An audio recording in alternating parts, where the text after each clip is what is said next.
Welcome back to my channel. I hope कि आप सब बिल्कुल ठीक ठाक और हम भी बिल्कुल ठीक हैं। आप सोच रहे होंगे कि मैं वीडियो के स्टार्ट में आपको टाइम क्यों दिखा रही हूँ। सुबह का टाइम है, अभी बच्चे निकले हैं स्कूल के लिए। अब राज पहले ही चला गया था 8 बजे से पहले, क्योंकि उसने 8:15 पर उसकी क्लास स्टार्ट होती है।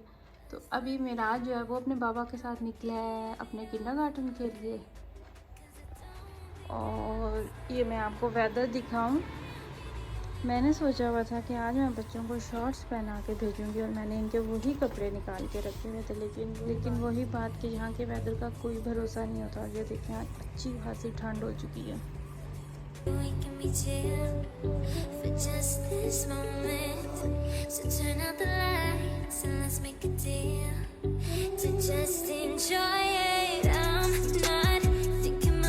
ये है मिराज का गिफ्ट जो कि उसे उसकी बर्थडे पे मिला है, और ये तब से ऐसे ही पड़ा हुआ है। अब पता नहीं मज़ीद इसमें क्या उसने फनकारियाँ दिखानी है और ये कितने दिन तक ऐसे रहेगा। और मुझे उलझन होती रहती है कि आपने अगर खेलना है तो खेले, नहीं खेलना तो इसको समेट के रखें भी। और इसे अब देख के मुझे बस, स्पेशली जब ये स्कूल के लिए निकलते हैं ना, तो मैंने बाद में एक दफ़ा सारी क्लीनिंग करनी होती है, तो वो मुझे अब दोबारा से इसे देख के मैं उलझन का शिकार हो रही हूँ। ना मैं इसे तोड़ सकती हूँ, ना मैं इसे समेट सकती हूँ, और ये फैलावा पता नहीं कितने दिन यहाँ पे रहेगा। यहाँ पे मैं अपने लिए ग्रीन टी बना रही हूँ, लेमन फ्लेवर में है ये वाली ग्रीन टी। और ये वाली मैंने परचेज़ की थी लिडल मार्केट से। इसका टेस्ट जो है वो काफ़ी अच्छा है, और कहने को तो एक कप में 1 टी बैग आप यूज़ कर सकते हैं, लेकिन इसका टेस्ट जो है वो अच्छा खासा स्ट्रॉन्ग होता है। तो आप अगर 2 टी बैग लेते हैं तो उसमें आपके 3 से 4 कप आसानी से बन जाती हैं। यहाँ पे मैंने बच्चों के लिए मिल्क शेक बनाया था, और साथ में मैंने थोड़ा सा ज़ावियार के फीडर में भी डाला था कि अच्छा उसे टेस्ट करवा दें कि उसको कैसा लगता है। माशाल्लाह अब 6 माह से ऊपर हो चुका है, तो अब मैं कोशिश करती हूँ कि दूसरी चीज़ें भी खाने जो हैं वो उसको थोड़े थोड़े उसको चखाऊँ, उसको टेस्ट करवाऊँ। और अब माशाल्लाह से उसे पता भी चल रहा है कि अच्छा चीज़ें खाते भी हैं। ये एक्चुअली जो आप क्लिप देख रहे हैं, ये मैंने लास्ट वीडियो जो आपसे शेयर की थी कि हम मार्केट गए थे, तो वहीं पे मार्केट जाने से पहले बच्चों को मैं लेके गई थी पार्क। छोटे छोटे से कुछ 3-4 पार्क है हमारे घर के बिल्कुल नज़दीक है। तो वो जो एक तो है खैर हमारे घर के बिल्कुल पास है, तो वो घर की मुर्गी दाल बराबर वाला सिस्टम है। तो ये जो दूसरे पार्क है ना, इनमें अगर उनका बहुत ही मूड हो, फ्रेश मूड हो, बहुत दिल हो, तो आ जाते हैं थोड़ी देर खेलने के लिए। और जब मैं इस पार्क में गई थी, ये इसके साइडों पे बिल्डिंग्स बनी हुई हैं, और आप यकीन करें इतनी ज़्यादा तुर्किश कम्युनिटी, इतने ज़्यादा अराबिश वहाँ पे मुझे नज़र ही आया, या तो तुर्किश थे और या फिर अराबिश थे। और जैसे ही 5-6 बजे तो फैमिलीज़ जो हैं वो सारी बाहर आ गई, और सारी लेडीज़ जो हैं वो साइडों पे बैठी हुई, टेबल उन्होंने रखे हुए, कुछ बेंचेस पे बैठी हुई थी, कुछ अराबिश फैमिलीज़ थी, तो बैठ के जी गप्पे लगा रही थी एक दूसरे के साथ।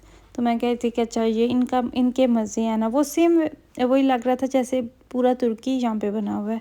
जिस जगह हम पहले रहते थे ना, जिस सिटी में, वहाँ पे तकरीबन हम 6 साल रहे हैं। और वो सेम वही लोग होते थे जब मैं अब्राश को इसके किंडरगार्टन छोड़ने जा रही होती थी। ये छोटा सा था, तकरीबन 3 साल का था जब इसने स्टार्ट किया था अपना किंडरगार्टन। तो सेम वही लोग थे वहाँ पे, डॉइश कम्युनिटी बहुत ज़्यादा थी, तो उनको हम स्टार्ट से वही फैमिलीज़ देख रहे थे, और सेम वही इसकी क्लास में थी। तो हम कितना अरसा मुसलसल जब छोड़ने जाती थी तब भी वही सेम चेहरे देख रहे होते थे, छुट्टी टाइम भी वही होते थे। लेकिन हमारी वाकफ़ियत कब बनी, जब ये पहली क्लास में था, पहली क्लास का इसका एंड चल रहा था, तो तब वहाँ पे जाके मेरी कुछ लोगों से मतलब कि उनकी तरफ आना जाना स्टार्ट हुआ। बच्चों के थ्रू ही बच्चे आ रहे होते थे, जा रहे होते थे, और फिर उनसे थोड़ी बहुत जो गपशप है वो स्टार्ट हुई थी। और जो हमारे घर के वहाँ पे भी नज़दीक पार्क बना हुआ था, वहाँ पे कुछ फैमिलीज़ थी जो कि मैं भी बच्चों को लेके जाती थी, वो भी आई होती थी। तो ये मेरी बात कहने का मतलब ये है कि अगर आप किसी भी जगह पे जाते हैं, ज़ाहिर सी बात है आपका दिल करता है, आप बोर होते हैं कि कुछ किसी से आपकी वाकफ़ियत बन जाए या दोस्ती हो जाए, तो ये चीज़ें इतनी जल्दी मेरे ख़्याल से तो नहीं होती। जब आप थोड़ा टाइम लगाते हैं, आप लोगों को देखते हैं, आप समझते हैं कि आपको फिर आइडिया हो जाता है कि फ़ैमिलीज़ किस तरह की है, ये आप इनके साथ रख सकते हैं या नहीं। हर फैमिली का अपना अपना सिस्टम होता है, और मुझे लगता है जब आप लोगों को समझ के उनके साथ फिर आपकी थोड़ी बहुत हेलो हाय स्टार्ट होती है, तो वो अच्छा रहता है। और ये तो इंसान की नेचर है ना कि आप किसी भी जगह पे अगर आप मुसलसल 2-3 साल रहते हैं, तो आप वहाँ से मायूस हो जाते हैं। अगर आप कोई काम कर रहे हैं, कोई आपकी जॉब है, तो वो चाहे कितनी भी मुश्किल हो, आसान हो या मुश्किल हो, काम तो काम ही होता है। तो आप उस जगह से भी मायूस हो जाते हैं और जो साथ आपके काम कर रहे होते हैं लोग, आप उनसे भी मायूस हो जाते हैं और वहाँ पे आपका दिल लग जाता है। और मेरे हस्बैंड तकरीबन काफ़ी अरसे से एक ही जगह पे काम कर रहे थे और हमने खैर कभी सोचा भी नहीं था इतनी ज़्यादा वो जो फ़िर्मा थी वो वेल स्टेबल थी और इतनी अच्छी उनका काम जा रहा था, काम की उनके पास कमी नहीं थी। और लेकिन बस ये जो मसला बना है वार का, रशिया और यूक्रेन का, तो उस वजह से जो उस फ़िर्मा का शेफ़ था वो था रशियन। तो फिर वो जो रशिया के ऊपर इन्होंने कुछ पाबंदियाँ आयद की हैं और फिर उस वजह से काफ़ी खैर अगर मैं बहुत ज़्यादा गहराई में चलेगी तो फिर बात लंबी हो जाएगी। तो उस वजह से फिर उनका जो फ़िर्मा का उन्हें जो माल एक्सपोर्ट करते थे वो उन्हें नहीं आ रहा था। तो उस वजह से फिर उनके पास काम नहीं था और उन्होंने इतने पुराने अपने वर्कर्स जो हैं वो जो उनके पास नए थे, पहले उन्हें फायर किया जॉब से और फिर आहिस्ता आहिस्ता तो फिर उनके पास जो पुराने थे उन्हें भी निकाल दिया। तो वो सबके लिए अनफॉर्चुनेट था और परेशानी होती है जब आपकी एक जॉब चली जाती है। हालांकि जर्मनी जैसे मुल्क में आपको पता है काम की तो बिल्कुल भी कमी नहीं है। यहाँ पे काम बहुत ज़्यादा है, लोग करते हैं अपनी मर्ज़ी से और मुझे लगता है कि काम बहुत ज़्यादा है और लोगों की कमी है। तो खैर काम की तो कमी नहीं होती, लेकिन जब भी आपकी एक जॉब चली जाती है जिस पे आप ऑलरेडी होते हैं और आपके माइंड में भी नहीं होता, इतना अच्छा काम होता है और फिर अचानक ही बस वो एक चीज़ के बारे में आप सोचते भी नहीं हैं और आपके वहमो गुमान में भी नहीं होते, तो अचानक से जब आपकी जॉब चली जाए तो फिर आपको डर हो तो ज़ाहिर सी बात है आपको थोड़ी बहुत तो डिसअपॉइंटमेंट ज़रूर होती है। लेकिन अल्हम्दुलिल्लाह अभी इनके पास जॉब है और वो बहुत सैटिस्फाइड है। इनफैक्ट उनसे भी इन्होंने खुद ही कॉन्टैक्ट किया था कि आप दूसरे वर्कर्स को निकाल रहे हैं और 1 वीक बाद 2 वीक बाद अगर आपने मुझे रेजिग्नेशन लेटर थमाना ही है तो उससे बेहतर है कि आप मुझे अभी बता दें, क्योंकि मेरे पास ऑलरेडी एक अपॉर्चुनिटी मौजूद है। तो ऐसा ना हो कि इस चक्कर में मैं वो भी अपॉर्चुनिटी अवेल ना कर सकूं। तो इस तरह फिर इन्होंने खुद उनसे कॉन्टैक्ट किया और फिर इन्होंने अपनी जॉब जो है वो इस तरह स्विच कर ली।